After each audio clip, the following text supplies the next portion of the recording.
xuska maalinta afka hooyo ayaa caalamka laga xusaa maanta oo kale ayaa waxaa ka soo qayb galay wasiiro mas'uuliyiin ka kala socotay labada akadeemiya bahda qoraalka bahda jaamacadaha iyo marti kale ayaa waxaa si wada jir ah u soo qaban qaabiyay labada akadeemiyo ayaa lagu qabtay xarunta akadeemiga goboleedka afka ee aga qaar kamid ah bahda qoraalka jaamacadaha oo hadal ka jeediyay munaasabada ayaa ka hadlay qiimaha uu afka leeyahay xisaabiyaha guud ee dawladda Maxamed Maxamuud Cabdulle iyo gudoomiye ku-xigeenka arrimaha bulshada ee maamulka gobolka Banaadir Cabdicasiis Cismaan Maxamed ayaa sheegay in qofku luqadda haduu lumiyo ay luntay dhalashadiisii dadka linguistiga waxay yiraahdaan qofka luqadda haduu lumiyo macnuu jinsiyadda soo lumiyay waxaana hadda noogu daran waa dadka dibadda ku nool caruurta ay dhalaan waa aragteen haddii aysan luqadda aysan ku adkaynin canuga ama halka ku dhashay waa luminaya laakiin hadduu xataa 10 eray ka yaqaano markasta wuxuu dareemayaa inuu banaanka ka yimid uusan ahayn mujtamaca markaas uu la nool yahay aad ay muhiim u tahay qodobka kale oo ku dareeyay waxay tahay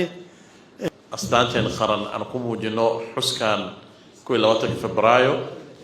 waa maalin hal dooro badan Soomaaliyeed 1972 u istaageen inay horumariyaan afkeena hooyo wuxuu muhiim u yahay jiilka soo korayo in la kobciyo suugaaneed xoojineed iyo xikmooyinka weedeena inta badan ay oran jireen inaan maanta si hoose iyo si kor aan u xusno ka maamul ahaan waxaan ku faraxsanahay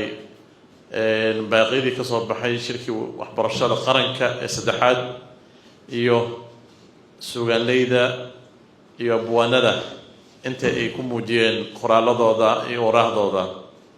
kusumaha gudoomiyaha akadeemiyada goboleedka afka ee aga Professor Cabdulla Cumar Mansuur iyo gudoomiyaha akadeemiyada cilmiga dhaqanka iyo suugaanta Ismaaciil Yuusuf Cismaan ayaa sheegay in qiimeynta afka uu yahay horumarka dalka afar shan shay ayaan maartay aan ku qiyaasay ujeedadu ay tahay inay maartay ummadaas ay qadariyaan afkooda hooyo ummad walba laba inay adeegsato maartay ummadaas si rasmi ah ku hadal iyo qoraal bay adeegsato afkeeda hooyo in ay maartay u gudbiso afkeeda hooyo maartay jiilka cusubna ay u gudbiso inay maartay ka dhigato heybta dhabta ah ee isku xirta ummadda inaan saa u qaadano yani ugu dambeyntii in ay difaacdo ummadaas afkeeda hooyo daryeesho kana dhowrto wixii maartay waxyeelo ah maanta waa maalin weyn oo ku astaysan maalintii maanta la xusaayo maanta caalamiga afka hooyo dhinaca koonfur galbeed waxaa laga yihahdaa afkii aayo ayaa laga yihahdaa marka maantaas la xusaayo waa maalin weyn nagu weyn af Soomaaliga gaar ahaan waxaan soo marnay taariikh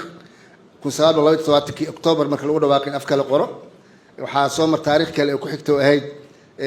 in 1973 bisha Janaayo ayadana lagu dhawaaqay in qoraalka la higri journal ahaan iyo manhaj ahaan marka kadib ololihii loo baxay wax badan laga faa'iiday wasiirka wasaaradda shaqada iyo arrimaha bulshada xukuumadda federaalka ee Soomaaliya Saalim Caliyow Ibrow ayaa sheegay in horumarinta afka uu yahay mid ilaalisa afka anaka Soomaaliya waxaan siib ku leenahay marka loo fiiriyo wadamo badan Afrikaan ah waxaan isticmaalnaa luqadeena xafiis luqada isticmaalnaa afka rasmiga ah af Soomaali wadamo waxaa jiro Afrikaan ah oo afka rasmiga ajnabi ah taas walba ilaa ma hadii aksoo gudub hadda waxaan isku hayn waxa way afka ala wixii sarsiika si fiican loo taabigaliyo dhan kasta hada iska ilaaliyo afka ajnabi heer kasta taagnahay muxmud tartiib waa soconaya waxa aad rabnaan ku xusameyshaan hooyo Soomaaliyeed oo dibad ku nool oo dagaalamayso in afka hooyo ay barto ilmahaas meesha ku barbaaray oo beedii ku nool yihiin looga hadlaa af ajnabi iskuulka tagaan af ajnabi saasay tahay markuu guri yimaado ay la tacaalaysa in afka barto waa dadaalaan sida raw ma ah laakiin ammaanay mudan in xusaan mudan loo aqoonsaday mudan wasiirka wasaaradda waxbarashada hidaha iyo tacliinta sare Faarax Sheekh Cabduqaadir ayaa sheegay in ay ka wasaarad ahaan diyaar u yihiin qabashada shirweynaha afka Soomaaliga sanadkan gudihiisa runtii afka hooyo iyo ilaalintiisa waxaa laga gudbiyay inay tahay bas waajib saaran dadka iska leh ay noqoto arrin caalami ah oo adduunka oo dhan uu u wada istaago maxaa yeelay mararka qaar waxaa dhici karta in ummadaha qaar la jilicsado oo markaa duulaan oga yimid afaf kale ay keento in afkoodii hooyo la dul maro sidaas waaye sababta loola aaday meeshaas iyo qaramada midoobay iyo in maalin caalami la yeesho